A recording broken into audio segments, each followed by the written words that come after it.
The hand, cold and surprisingly strong for a woman her age, landed squarely on my stomach. I flinched, not because it hurt, but because of the familiar, sickening lurch that always accompanied Clara's touch. "Still nothing, dear?" Clara's voice, saccharine sweet with a viper's edge, dripped into the quiet living room. "That biological clock isn't just ticking, Jacqueline.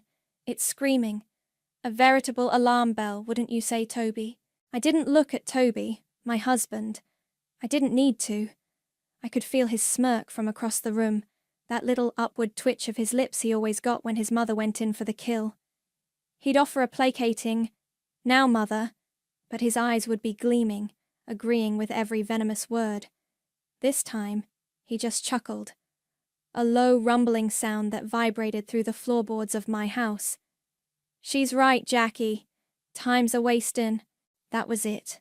The chuckle, the casual dismissal, the way he called me Jackie when he was trying to sound like one of the good old boys, instead of the man who lived, rent-free, in the house I'd bought with my own sweat and tears, years before he'd even known my name. My name is Jacqueline, by the way, and for a decade I'd been their live-in disappointment, their unpaid maid, their private chef, and the silent financier of their comfortable lives. For years, every family gathering, every quiet Tuesday night, every holiday had been punctuated by these little digs. My empty womb, my selfish career, my failure as a woman, as Toby's wife, as Clara's vessel for the grandchildren she so desperately craved. Not out of love, I suspected, but as status symbols, tiny trophies to parade before her gossiping friends.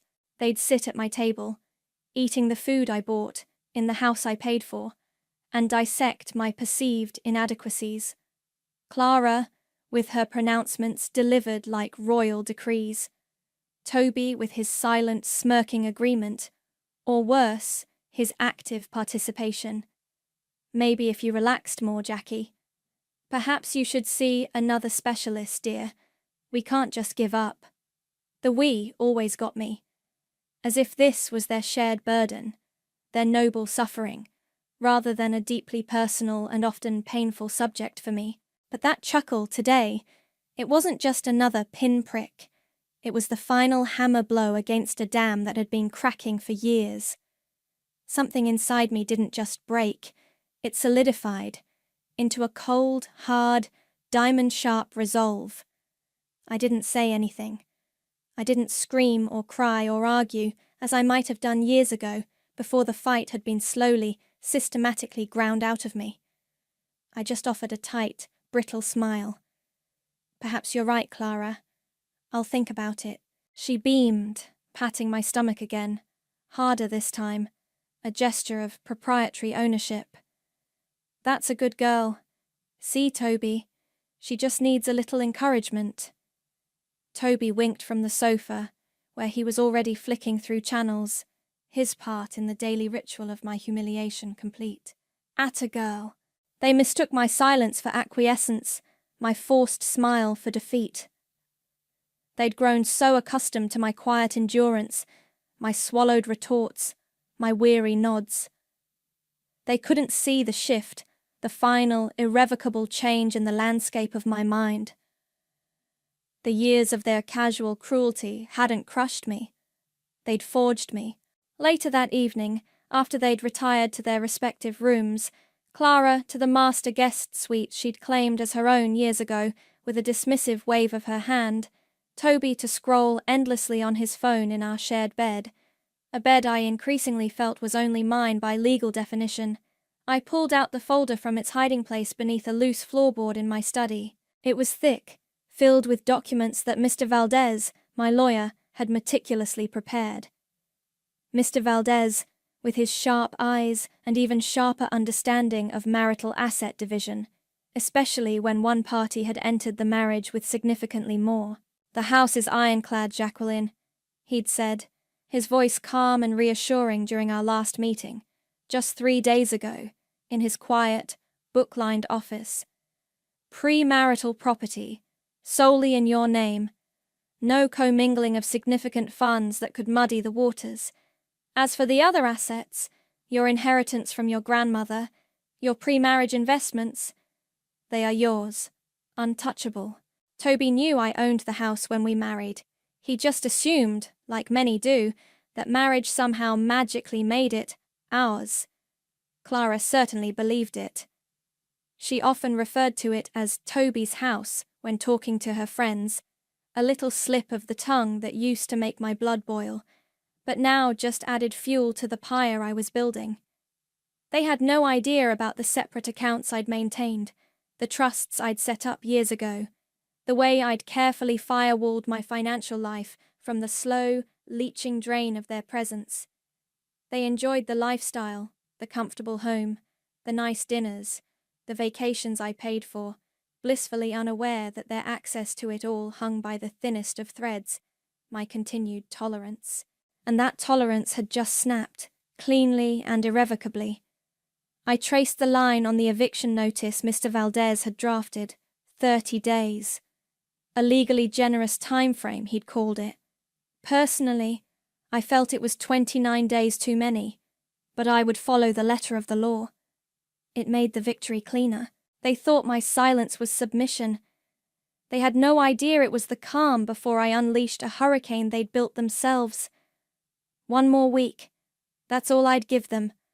1 more week of their smug pronouncements and oblivious entitlement. Then, the storm would break, and I would be the one holding the lightning. The early days with Toby felt like a dream, a sun-drenched landscape, after years of focusing solely on my career, on building something for myself. He was charming, attentive, and made me laugh. My house, the one I'd poured my savings and my soul into, felt warmer with him in it. Clara, his mother, was introduced gradually. First, it was Sunday dinners, then extended holiday stays. "She's just a bit lonely since Dad passed," Toby would say, his arm around my shoulder, his eyes pleading. How could I say no? Slowly, insidiously, her visits became permanent. Her belongings appeared in the guest room, then spread. Her opinions, always freely given, started to dominate our conversations, our choices, our lives. The pressure for an heir began subtly, a wistful sigh here, a comment about a friend's grandchild there. Then it escalated. My career, once a source of pride for Toby, or so he'd claimed, became an obstacle. "Maybe if you weren't so stressed with work, Jackie," he'd muse, echoing Clara's more direct pronouncements. The gaslighting was an art form. "You're too sensitive, Jacqueline. Mother doesn't mean it that way. You're imagining things." My reality was constantly questioned, my feelings invalidated, until I started to doubt my own sanity. Was I the problem?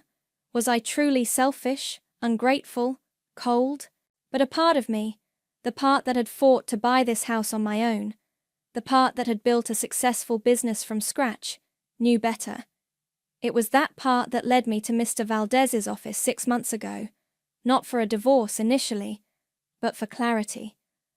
"I just need to understand my rights, my position," I'd told him, feeling like a traitor even as I spoke. He listened patiently, then laid out the facts. My foresight in keeping my finances separate, in ensuring the house title was never altered, had been my salvation.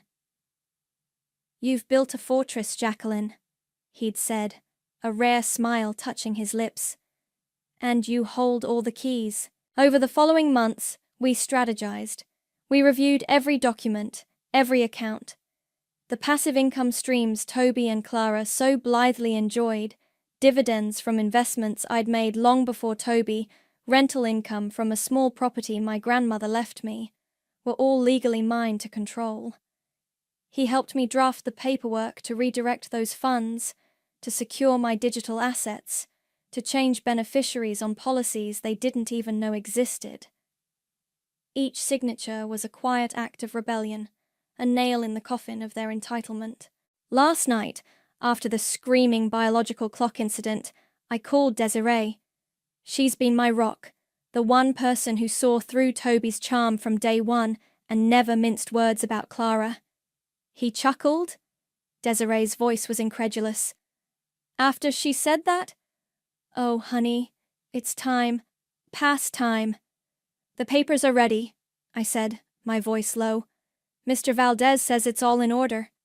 Good. You deserve to live in your own house without being treated like an incubator with a faulty switch. You're strong. You are, Jacqueline. Desiree's voice was firm, a lifeline in the churning sea of my emotions. You built an empire while they were busy trying to tear you down. Don't you dare forget that. I won't, I promised, and for the first time in a long time, the words felt true, not just a hopeful whisper. Thank you, Des, for everything. Always. Now go get 'em, and call me the second those eviction notices are served. I want a play-by-play. I laughed, a genuine laugh that startled me. You'll be the first to know. Hanging up, I walked through my silent house. My house. The polished wood floors, the artwork I'd carefully chosen, the garden I'd lovingly tended before Clara decided my roses were too thorny, and my herbs attracted pests. Every inch of it was mine, bought and paid for long before Toby had even learned to spell my name correctly. I remembered those early days, his easy smile, the way he'd look at me like I was the only woman in the world. He'd been so impressed by my drive, or so he'd said. You're incredible, Jackie, he'd murmur, tracing patterns on my arm. So smart, so successful. It was intoxicating. Clara, when she first started her extended stays, was all compliments too. Such a lovely home, dear. Toby is so lucky to have found you. The shift was so gradual, I almost didn't notice it. Like a tide slowly turning, her presence became a constant. Her things migrated from the guest room to the main living areas. Her pronouncements on how we should live, what we should do, became more frequent, more insistent. Toby, my charming Toby, began to defer to her. Mother knows best, he'd say with a shrug, avoiding my eyes. The gaslighting was the worst. I remembered one evening, early on, when Clara had openly criticized a business decision I'd made, one that had actually been quite profitable. A bit reckless, don't you think, dear? Toby needs stability, not gambles. It wasn't a gamble, Clara, I'd said, trying to keep my voice even. It was a calculated risk, and it paid off. Oh, don't be defensive, Jacqueline, she'd replied, her tone pitying. We just worry about you, about Toby's future. Later, when I'd tried to talk to Toby about it, he'd sighed. You're overreacting, Jackie. Mum's just old-fashioned. She means well. Why do you always have to take things so personally? That was their refrain. You're too sensitive. You're imagining things. You're twisting our words. It was a slow erosion of my confidence, my reality. For a while, I'd even started to believe them. Maybe I was the problem, but the numbers didn't lie. The bank statements, the property deeds, the investment portfolios, they told a different story. A story of my hard work, my prudence, my success. And Mr. Valdez had helped me read that story clearly again. The next morning, while Toby and Clara were still asleep, they usually surfaced around 10, expecting breakfast to be ready. I was on a secure video call with Mr. Valdez. All the transfer authorizations for the dividend accounts are confirmed, Jacqueline, he said, his image crisp on my laptop screen. Effective immediately, all passive income will be redirected to your sole private accounts, the ones they are unaware of. And the joint checking account? I asked. That was the account my salary went into, the one Toby used for his allowance, and from which Clara often requested funds for her little necessities. As per our strategy, you've been meticulously documenting your contributions versus his withdrawals. Once you deposit your next paycheck into your new private account, the joint one will effectively contain only what minimal funds he might have contributed over the years, if any. You are within your rights to withdraw your documented contributions, which will leave it practically empty, I stated, a grim satisfaction settling in. Precisely. We went over the final details for the serving of the notices. A registered process server. No room for them to claim they hadn't received them. We confirmed the wording on the notice for Clara as an unauthorized long-term occupant with no tenancy rights. They will be shocked, Mr. Valdez said, a master of understatement. They will likely become emotional, perhaps aggressive. Are you prepared? I thought of Clara's hand on my stomach. Toby's smirk. More than prepared, Mr. Valdez. I'm ready. Good. Remember, you have the law, and the truth, on your side. After the call, I made coffee, the aroma filling my kitchen. I looked at the calendar. 5 more days until the notices would be printed, signed by me in Mr. Valdez's office, and handed to the process server. 5 more days of playing the dutiful, slightly downtrodden wife. Every "I love you" Toby had ever uttered now felt like a prelude to a demand. Every gift a down payment on my servitude. His charm was a currency he'd used to buy my compliance, my resources, my life. Clara's concern was a cloak for her manipulations, her desire for control. Mr. Valdez assured me all my ducks were in a row. The only question left was, when would I let them fly? The answer was, very, very soon. And they wouldn't see it coming until the sky fell on their heads. The week crawled by with agonizing slowness, each day a fresh exercise in biting my tongue and steeling my nerves. Toby and Clara, blissfully unaware of the storm gathering just over their horizon, continued their reign of casual tyranny. Clara critiqued my cooking. A little bland tonight, Jacqueline, don't you think? My choice of television programs, must we watch these dreary documentaries? And of course, my continued failure to produce an heir. Toby, as usual, played his supporting role, offering placid agreement to his mother and occasional, patronizing advice to me. You know, Jackie, he said one evening as I was clearing away the dinner plates. They're dinner plates from a meal I'd planned, shopped for and cooked. Mother was talking to Angelina today.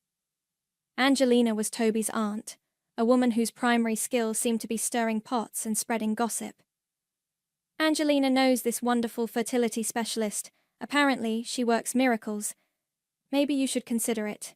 We're not getting any younger.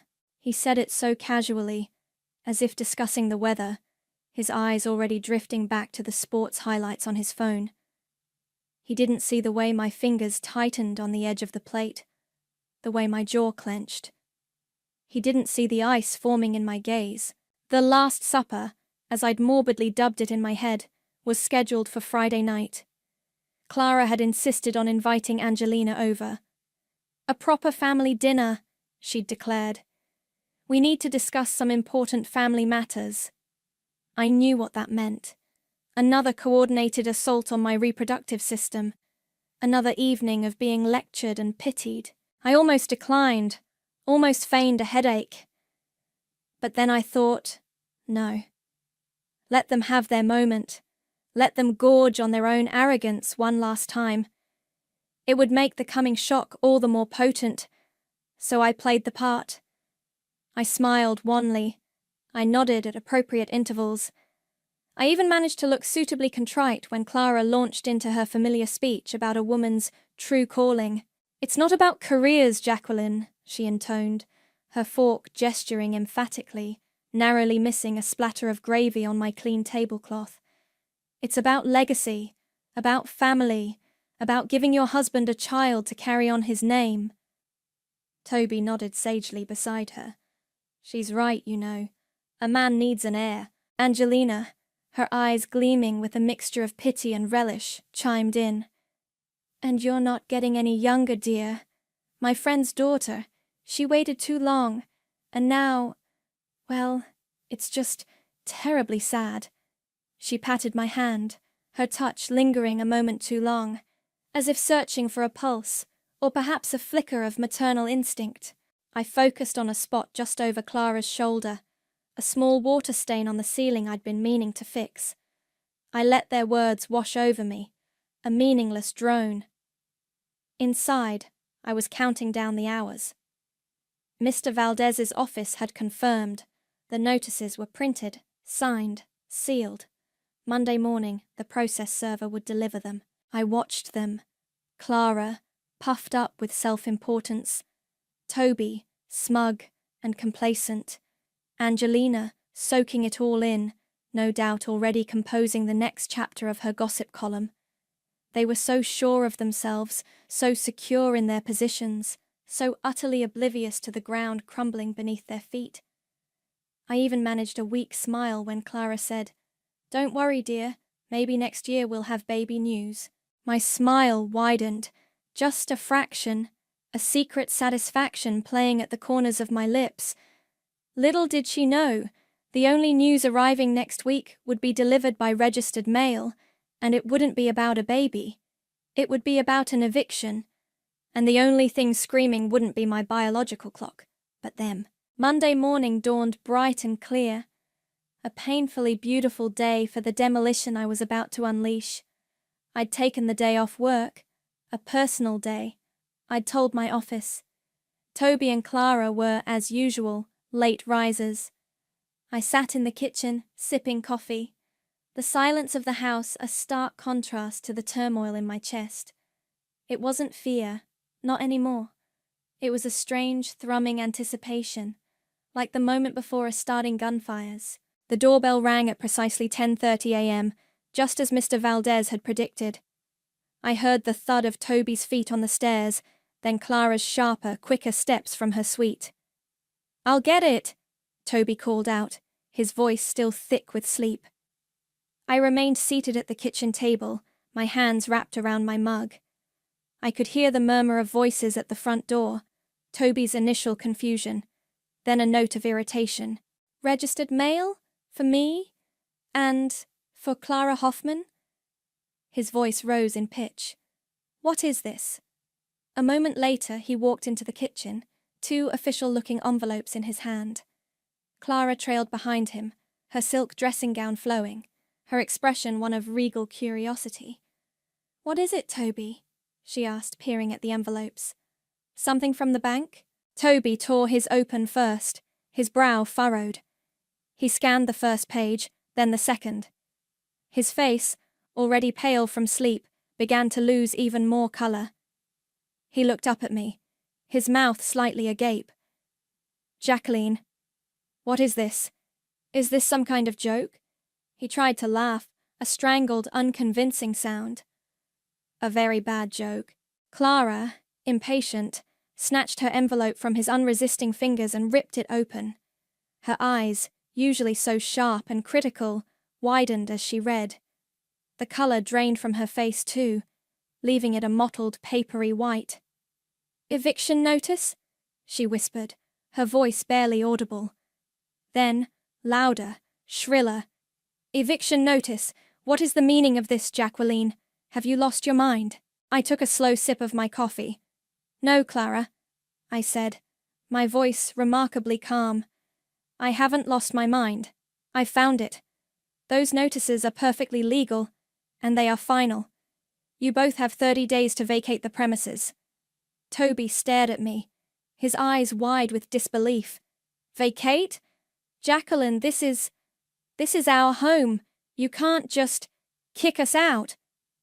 Clara crumpled onto a kitchen chair, her hand pressed to her chest. "Our home. The home my son provided for you." "Actually, Clara," I said, setting my mug down with a deliberate click, "this has always been my home. I bought it, I paid for it, and it is solely in my name. Toby has been living here as my husband, and you, well, you've been living here as his mother." Toby lunged forward then, his face contorted with a mixture of fury and panic. He grabbed my arm, his fingers digging into my skin. "You can't do this, Jacqueline. This is our home." I pulled my arm away, a cold disgust washing over me. "No, Toby," I said, my voice as hard as the granite countertops. It was always my home. And your time here is up. His face went from red to a ghastly white. Clara started to wail, a high-pitched, theatrical sound. This was just the beginning, and I knew, with a chilling certainty, that they wouldn't go quietly. The initial shockwave of the eviction notices quickly morphed into a predictable storm of manipulation and outrage.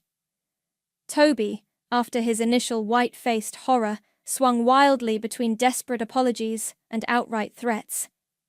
"Jackie, baby, please," he'd plead, trying to take my hands, his eyes wide and earnest, in a way I hadn't seen since our earliest days.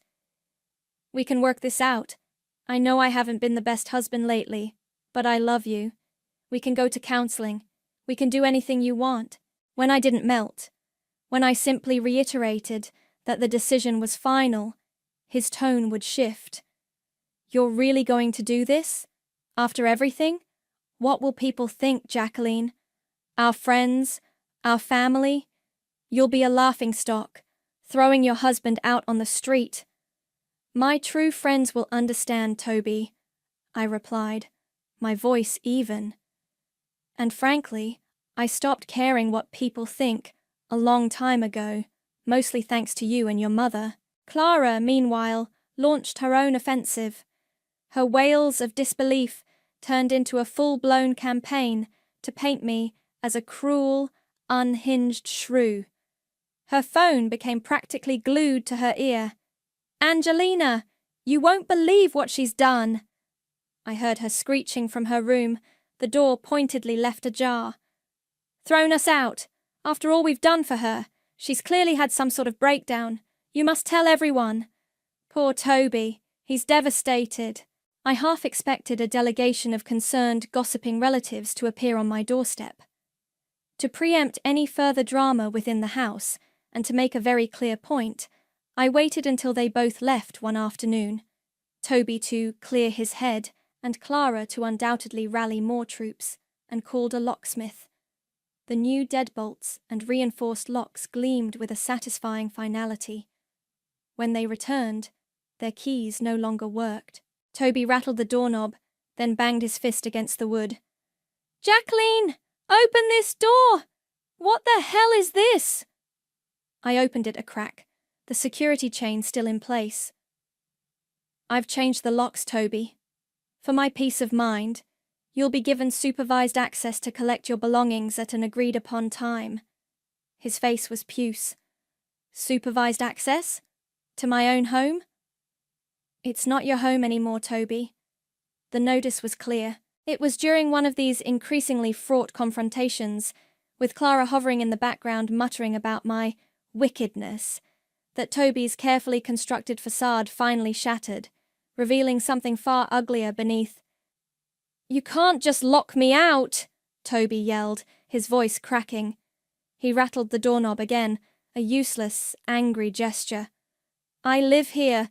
This is my stuff is in there. And you'll get your stuff, Toby," I said, my voice calm through the small gap allowed by the security chain. "As I said, at an agreed-upon time, with supervision." Clara, who had been hovering behind him like a malevolent shadow, pushed forward. "Jacqueline, this is inhuman. He's your husband. You're treating him like a criminal." "Am I, Clara?" I met her furious gaze. "Or am I finally treating myself like someone who deserves peace in her own home?" Toby backed away from the door, running his hands through his hair. He looked genuinely panicked now, the entitled anger giving way to a raw animal fear. Okay, Jackie. Look, I get it. You're angry. You have every right to be. I messed up. We messed up." He shot a quick, almost accusatory glance at his mother, who huffed. "But this is too much. You're destroying everything." "What exactly am I destroying, Toby?" I asked, my voice dangerously quiet. "Our blissful marriage? Your mother's retirement plan?" He flinched. "Don't be like that. I'm talking about our future. My future. What am I supposed to do? Where am I supposed to go? You know I don't have... Everything's tied up with you, with this house. An unfortunate oversight on your part, perhaps, I said. But not my problem to solve anymore. Not your problem? He laughed, a harsh, bitter sound. Of course it's your problem. You're my wife. You're supposed to support me. Not financially castrate me. The phrase hung in the air, ugly and revealing. Clara gasped, a theatrical hand flying to her mouth, but her eyes were sharp, watching my reaction. Financially castrate you? I repeated slowly, the pieces clicking into place with sickening clarity. Is that what this is about, Toby? Not just the lack of an heir, but the lack of access to my money if there's no child to secure your legacy? His face went crimson. He opened his mouth, then closed it, clearly realizing he'd said too much. He looked trapped. No, that's not. I just mean, a man is supposed to provide, and you've always had everything, and you've always had access to it. I finished for him. The cars, the holidays, the generous allowance from our joint account that was funded almost entirely by my salary. The comfortable life in my house, with no mortgage payments or property taxes to worry your pretty little head about. I contributed, he sputtered. I managed the household finances. You mean you spent my money, I corrected. And now that the tap is being turned off, you're panicking. Clara chose that moment to intervene, her voice dripping with venom. How dare you speak to my son that way? After all he's given up for you. He could have married anyone. Someone who would have appreciated him, given him a proper family. Given him a blank check, you mean? I shot back, my gaze fixed on Toby. He wasn't just counting on an heir to carry on the Hoffman name, was he? He was counting on an heir to ensure continued access to my assets. An heir would have tied me to him, to you both, indefinitely. An heir would have been his insurance policy. Toby looked like I'd slapped him. He deflated, the fight draining out of him, replaced by a sullen, resentful understanding that I finally saw him for what he truly was. A parasite. You always resented my success, didn't you? I pressed. The years of subtle digs, of undermining comments, suddenly making perfect, horrifying sense. It wasn't just about me not being a proper wife. It was about control. My money gave me independence, and you couldn't stand that. A baby, your baby, would have been your leverage. He didn't deny it. He just stared at the floor, his shoulders slumped. Clara, however, was far from defeated. You twisted, ungrateful girl, she shrieked, her face contorted with rage. You're trying to destroy him. He loves you. And this is how you repay him? By throwing him out like trash? By accusing him of these horrible things? Are they horrible, Clara? I asked, my voice like ice. Or are they just true? Did you know, Toby? Did you know he'd racked up significant personal debts? Debts he clearly expected me, or my failure, to produce an heir who could inherit my money, to eventually cover. Toby's head snapped up, his eyes wide with a new kind of fear, the kind that comes from a hidden secret being dragged into the light. How did you know about that? It doesn't matter how I know, I said. What matters is that I do. And it makes all of this, I gestured vaguely between him and his mother, makes so much more sense. The pressure, the manipulation, the constant focus on my empty womb.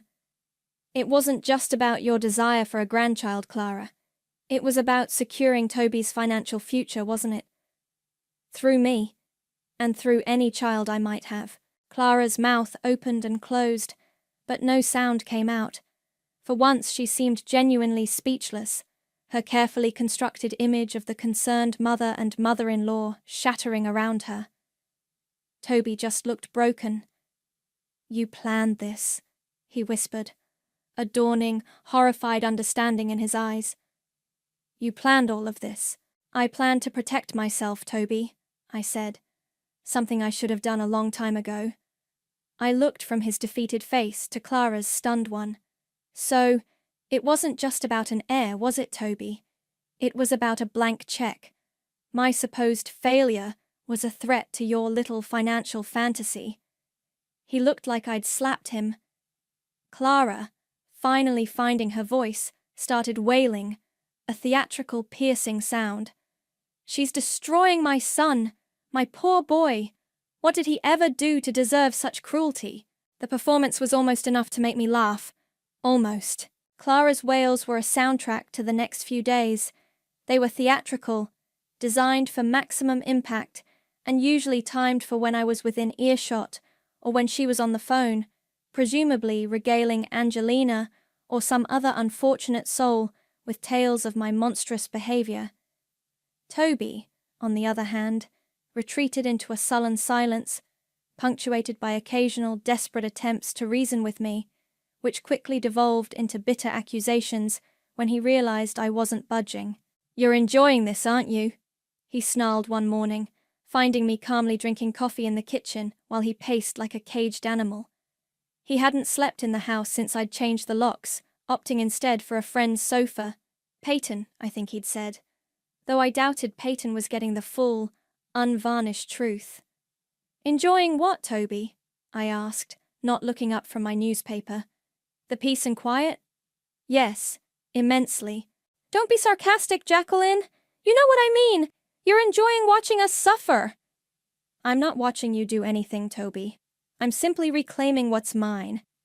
Your suffering, as you call it, is a consequence of your own actions, and frankly, your mother's." He scoffed. "My mother?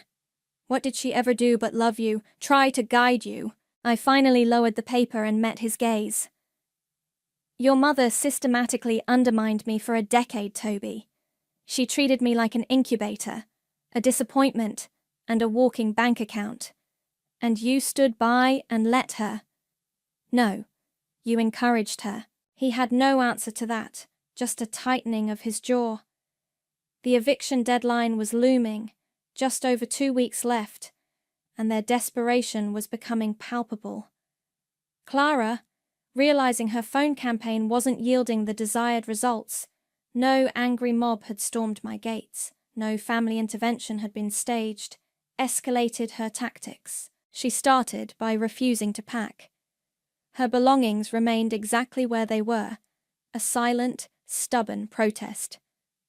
Then came the dramatic sighs, the strategically placed coughs, the clutching of her chest whenever I entered a room. I ignored it all, continuing with my routine, my calm a stark contrast to her escalating theatrics. One afternoon, I came home from a meeting with Mr. Valdez. We were preparing for potential last-minute legal challenges, though he doubted they had a leg to stand on, to find Clara sprawled at the bottom of the main staircase. "Mother!" Toby, who must have just arrived, was kneeling beside her, his face a mask of panic. "What happened? Are you okay?" Clara moaned, a low, pitiful sound. "My leg. I think it's broken. I fell. The stress. Jacqueline, this stress you're putting us under. It's too much for an old woman."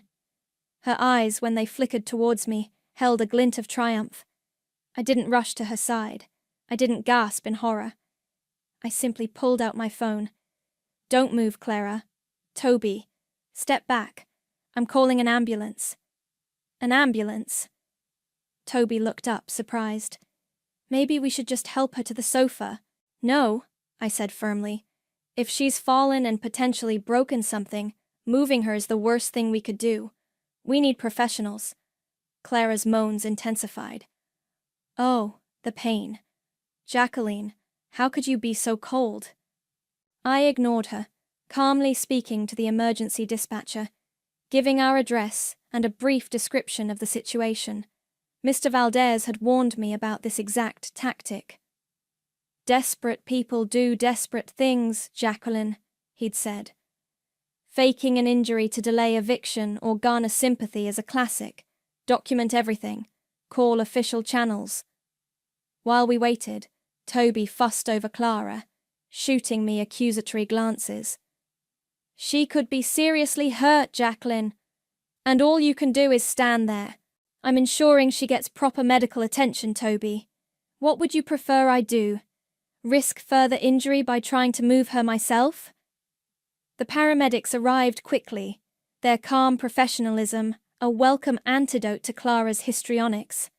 They gently examined her, asking questions, their faces impassive. Clara put on a brave performance, wincing and groaning at every touch, describing her agonizing pain in vivid detail. "I just felt so dizzy," she explained, her voice weak. "All this worry about where we'll go, what will become of us. It's all Jacqueline's doing." One of the paramedics, a kind-faced woman, palpated Clara's leg carefully. "Can you tell me where it hurts most, ma'am?" Clara pointed vaguely to her shin. "All of it.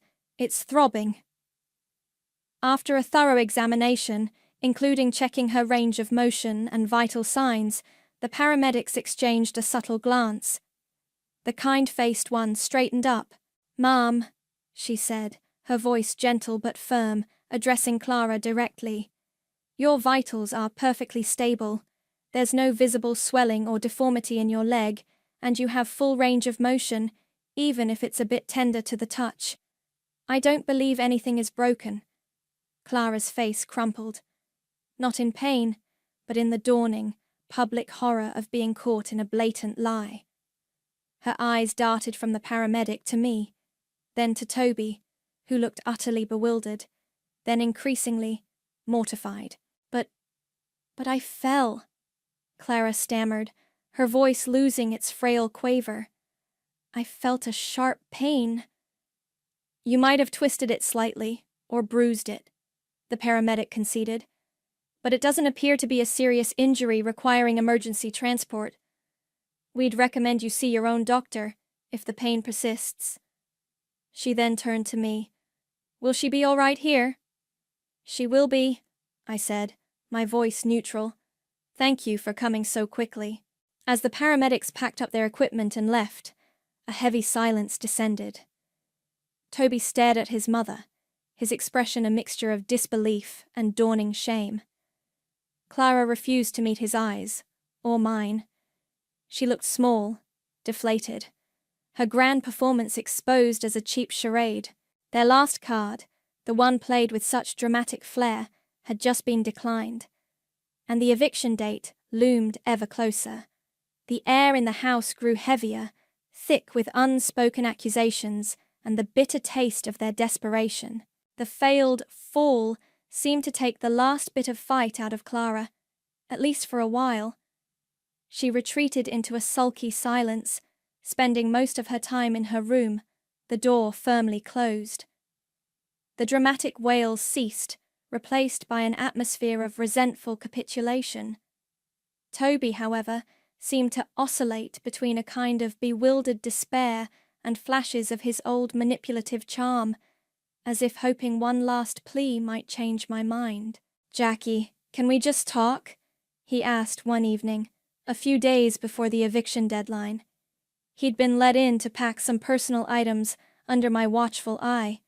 He sat on the edge of what used to be our bed, surrounded by half-filled boxes. No fighting, no blaming.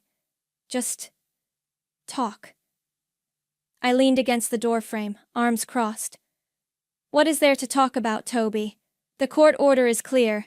You have until Friday." I know, he sighed, running a hand over his tired face. "But this is my life you're dismantling. Our life. Our life, Toby, was built on a foundation of lies and your family's entitlement. I'm just clearing away the debris." He winced. "Okay, maybe I deserved that. Maybe we deserved some of it. But all of it? Are you really going to leave me with nothing?" "Nothing?" I raised an eyebrow. "You have your clothes, your personal effects. You have your... well, whatever you had before you met me." His eyes flashed with a familiar resentment. "You know I put everything into this marriage, into us." "Did you, Toby?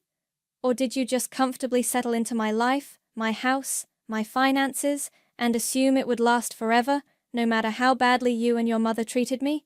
He looked away, fiddling with a cufflink he'd pulled from a box. I don't understand why you're being so ruthless about it. The money, Jackie.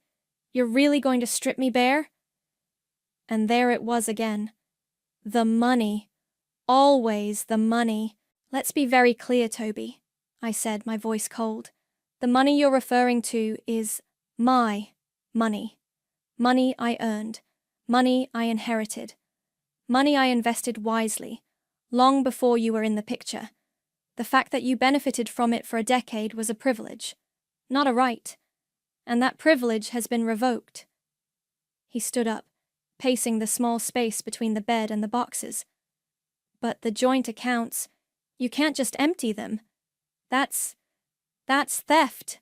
Actually, it's not, I replied calmly. Mr. Valdez and I have been very meticulous. Every penny I contributed to those accounts has been documented. Every penny I withdrew is accounted for. What's left is, shall we say, reflective of your own contributions over the years. I paused, letting that sink in. Which, as you know, amounts to very little. His face paled. He knew his own financial input into our shared life had been negligible, often non-existent. His management of the household finances had mostly involved spending my income. So, all those years I supported your career, he began, his voice rising. All the sacrifices I made. Sacrifices? I cut him off, a humorless laugh escaping me. What sacrifices, Toby? Did you sacrifice your high-powered job? Oh, wait, you didn't have one. Did you sacrifice your own ambitions to support mine? Or did you just enjoy the fruits of my labor while complaining I wasn't home enough to cater to your needs and your mother's demands? He stopped pacing, his fists clenched. You know, I had opportunities. Before you. I could have what, Toby? Found another successful woman to leech off of? The words were out before I could stop them, sharp and brutal. He recoiled as if struck. That's not fair, Jacqueline. Isn't it? Think about it. Your debts, the ones you so conveniently forgot to mention to me, how are you planning to pay those off? Was I supposed to be your bailout plan? Was our non-existent child supposed to be the key to unlocking more of my funds? He stared at me, his eyes wide, a cornered animal. The truth of it, the raw, unvarnished truth of his parasitic existence, was laid bare between us. And what about the little distraction you had last year? I added, playing a card I'd been holding on to, a piece of information Desiree had reluctantly passed on from a mutual acquaintance. The one you thought I didn't know about? Was she part of your grand plan too? Or just a way to spend more of my money while complaining about how unfulfilled you were in our marriage? His jaw dropped. The color drained completely from his face, leaving it a sickly gray. Who told you? Does it matter? It just adds another layer to the deceit, doesn't it, Toby? Another reason why this, I gestured around the room, at the boxes, at the remnants of our shared life, is not just necessary, but long overdue. He sank back onto the bed, defeated. The fight was gone, replaced by a hollow understanding of just how thoroughly I had outmaneuvered him, how completely I had seen through his charade. Clara, who had been uncharacteristically quiet, appeared in the doorway. She'd clearly been listening. Her face was a mask of fury, but also a strange, dawning fear. She looked from Toby's devastated face to mine, her eyes narrowed. You knew all this? She whispered, her voice raspy. You knew about his troubles? I know a lot of things, Clara, I said, my gaze unwavering. Things you both thought I was too stupid or too browbeaten to ever figure out. The movers I'd hired were due the next morning. Mr. Valdez had arranged for a small, cheap storage unit, 1 month prepaid. just enough to get their things out of my house. Their expressions, as they finally seemed to grasp the full extent of their impending financial and domestic annihilation, were a study in disbelief. The comfortable world they had built for themselves, on my foundation, was about to come crashing down. And I would be the one to push the plunger. Eviction day arrived with the kind of grey, drizzly sky that perfectly matched the mood inside the house, at least their mood. Mine was one of grim, resolute anticipation. The movers, a team of 3 burly men in matching blue overalls, rang the doorbell at precisely 9 a.m. I'd already had my coffee, and Mr. Valdez was on speed dial, though I hoped his intervention wouldn't be necessary. Toby answered the door, his eyes red-rimmed and puffy. He looked like he hadn't slept. Clara stood behind him, a tragic empress surveying the sack of her kingdom, her arms crossed tightly, her lips a thin, furious line. "They're here," Toby said unnecessarily, his voice flat. "Yes, they are," I replied, stepping forward. "Good morning, gentlemen. Please come in.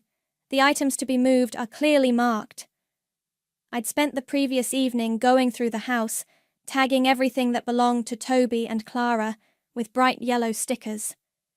There was surprisingly little that was unequivocally theirs, aside from clothes and personal knickknacks. Most of the furniture, the artwork, the appliances, they were mine. The movers, professional and efficient, got to work immediately. The sight of her cherished porcelain figurines being carefully wrapped in bubble wrap and placed in a box seemed to finally galvanize Clara. "You can't take those!" she shrieked, lunging for a box. "My mother gave me that shepherdess." One of the movers, a large man with a patient expression, gently intercepted her. "Ma'am, if it's got a yellow sticker, it goes. Orders."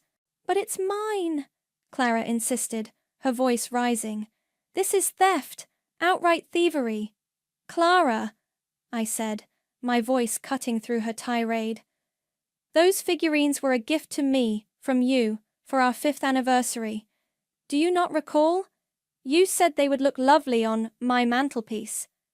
Which they had, until she'd decided the mantelpiece was a better showcase for her own collection of silver-framed photographs of Toby as a child. She stared at me, momentarily speechless, then her face contorted.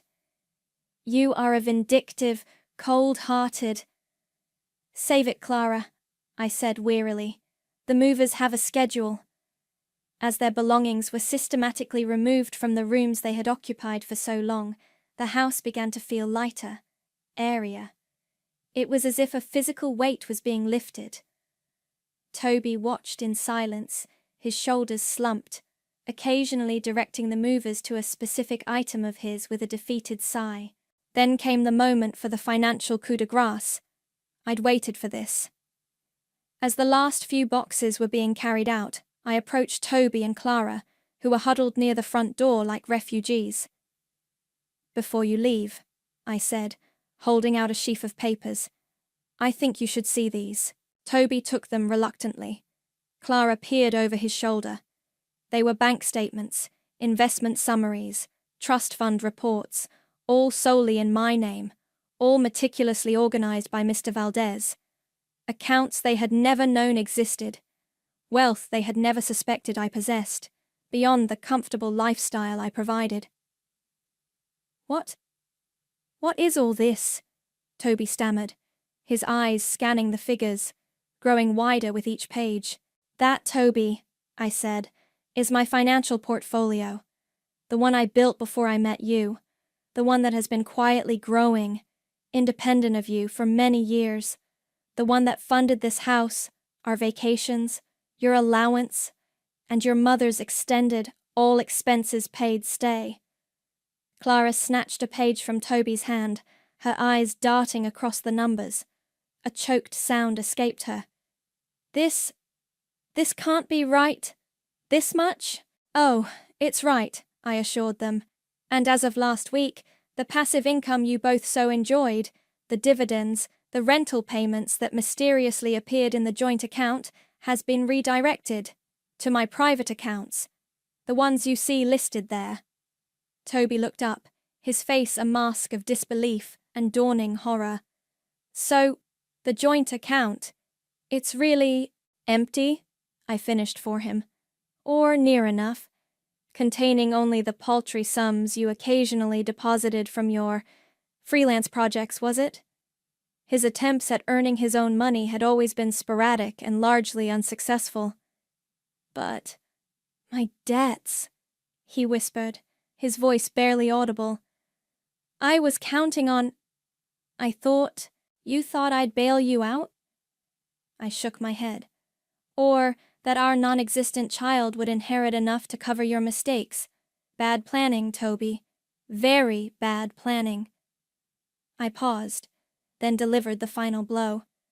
And as for the small gambling problem you developed last year, the one you thought I wouldn't discover, consider any remaining funds in that joint account a very small and entirely insufficient contribution towards settling those particular obligations. You're on your own with the rest. His face crumpled. He looked utterly destroyed. Clara swayed, and for a moment I thought she might actually faint this time. The movers were now waiting by their truck, the last of the boxes loaded. The storage unit is prepaid for 1 month, I said, my voice devoid of any emotion. It's a 10 by 10. Should be ample space for... this. I gestured to the meager pile of their possessions on the curb, looking small and insignificant against the backdrop of my large, now blessedly empty house. Consider this your severance package, I told them, my voice ringing with a finality that echoed in the sudden quiet. For years of service in trying to break my spirit. You failed. I stepped back inside and closed the front door. The click of the lock was the most satisfying sound I had ever heard. I leaned against it, a wave of exhaustion and elation washing over me. The silence in the house was profound, beautiful. But I knew, even then, that the echoes of their ruin were just beginning. They had built their comfortable cage around me, and I had just handed them the keys to their own, much smaller, much bleaker one. The silence that followed their departure was a physical presence. It settled into the corners of the rooms, draped itself over the furniture that remained, my furniture, and filled the spaces where their voices, their demands, their constant grating presence had been. For the first hour, I just walked from room to room, touching things, breathing deeply. It felt like my house was breathing again too, sighing in relief. I opened windows, letting the cool, damp air chase out the stale energy of their occupation. The scent of rain and wet earth filled the living room, a clean, honest smell. Clara's cloying perfumes and Toby's musky cologne were finally fading. Desiree called around noon. "Well," she demanded, no preamble. "Are the vultures airborne? Has the nest been fumigated?" I laughed, a real, unrestrained laugh that echoed through the newly empty hallway. "The vultures have flown, Des, or rather, been gently but firmly nudged out of the nest and into a rather cramped, prepaid cage. Details. I need glorious, gory details." "So," I told her. I described the movers, Clara's sputtering outrage over the porcelain shepherdess, Toby's dawning horror as he realized the true extent of his financial ruin. I recounted the presentation of the bank statements, the revelation of the redirected income, the final crushing mention of his gambling debts and the affair. Desiree listened, interjecting with appropriate gasps, snorts of derision, and occasional cheers. "Oh, honey, that's not just revenge, that's a masterpiece, a symphony of karmic retribution. Severance package, I'm dying. You actually said that?" "I did," I admitted, a smile playing on my lips. It felt appropriate. Appropriate. It was epic.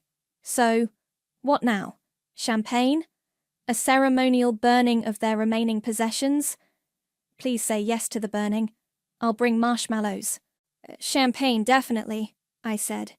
"Burning, tempting, but I think the sight of their stuff crammed into that tiny storage unit is punishment enough for now." Later that day, after a long hot bath in my tub, undisturbed, I wandered into what had been Clara's suite. It was bare, stripped of her fussy lace and overstuffed cushions. The only thing left was a faint indentation on the carpet, where her vanity table had stood for years. A ghost of her presence. I felt nothing. No anger, no sadness, not even pity. Just a profound sense of space. The next few weeks were a blur of reclaiming. I rearranged furniture. I bought new linens in colours I liked. I filled the house with flowers, roses, thorns, and all. I played my music, loud. I cooked what I wanted, when I wanted, or ordered takeout and ate it straight from the carton on my sofa, something Clara would have had a conniption over. The calls started trickling in after about a week. First, a hesitant Peyton, Toby's friend. "Jacqueline, it's Peyton. Listen, Toby's in a bit of a state. He's been crashing on my couch and, well, he's not taking things well." "I imagine not," I said calmly. "Yeah. Look, I'm not taking sides, but he's saying some pretty wild stuff. About you taking all his money, throwing him out with nothing."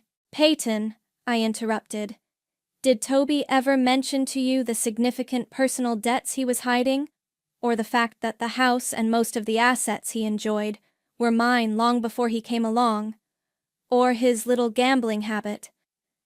There was a pause on the other end of the line. No. No, he didn't mention any of that." "Then perhaps you're not getting the full story," I said. "Toby is facing the consequences of his own choices. I wish him well in dealing with them." From a distance, Peyton sounded subdued after that. "Right. Okay. Well, take care, Jacqueline." He clearly wanted no part of the drama once he sensed Toby wasn't the innocent victim he was portraying. Then Angelina called, her voice oozing false sympathy. "Jacqueline, dear, I was so shocked to hear. Clara is beside herself. They're staying in that dreadful little bedsit Toby found. Can you imagine? After the comfort they were used to. It's just heartbreaking." "Is it, Angelina?" I asked, my voice cool. "Or is it simply the natural outcome when one lives beyond one's means, entirely at someone else's expense, for years on end, while offering nothing but criticism and demands in return?" Angelina sputtered, clearly not expecting such a direct response. "Well, there's no need to be so harsh. Family should support each other. Family should also respect each other, Angelina. And Toby and Clara forgot that lesson a long time ago. They are no longer my concern." I hung up before she could launch into another tirade. The grapevine, I knew, would do its work. The narrative they were trying to spin, of the cruel, ungrateful wife, was already crumbling under the weight of uncomfortable truths. Desiree, my ever-loyal informant, kept me updated with gleeful reports. "Heard from a friend of a friend," she'd say. "Toby tried to hit up old man Henderson for a loan, got laughed out of his office. Apparently, word of his financial restructuring is getting around. Or Clara was seen at the discount grocery store, looking rather less regal without her charge accounts, I hear." Each snippet of news was a small, satisfying affirmation. It wasn't just about the revenge, though I couldn't deny the cold, hard satisfaction of that. It was about justice. It was about the world righting itself, the scales rebalancing. They had taken so much from me, my peace, my confidence, years of my life. Now, they were paying the price. The comments about my empty womb, which used to cut me to the core, now felt like distant echoes from a battle I had already won. My life wasn't empty. It was full of possibilities, full of peace, full of my choices. I had my home, my career, my friends. I had myself back, and that was more than enough. They wanted an heir to secure their future in my house, with my money. Instead, they inherited the consequences of their own cruelty. And me? I inherited my life back, every square inch of it. The house settled around me like a comfortable old coat, finally fitting just right. The lingering scent of Clara's disapproval and Toby's entitlement had been completely exorcised, replaced by the aroma of fresh paint in the spare room, soon to be my new home office, and the lemon polish I used on my grandmother's antique sideboard. Desiree came over a few weeks after the eviction, armed with a bottle of ridiculously expensive champagne and a wicked grin. "To Jacqueline," she toasted, clinking her glass against mine. Queen of her castle, architect of her own peace, and master of the most satisfying karmic takedown I've ever witnessed. I laughed, taking a sip. The champagne fizzed on my tongue, a taste of victory. It wasn't about being a queen, Des. It was just about not being a prisoner anymore. "Well, you've certainly sprung yourself in style," she said, settling onto my sofa. The one Clara used to complain was too modern. "So, what's the latest from the former inmates?" "Peyton called again, actually," I said, swirling the champagne in my glass. Sounded rather sheepish.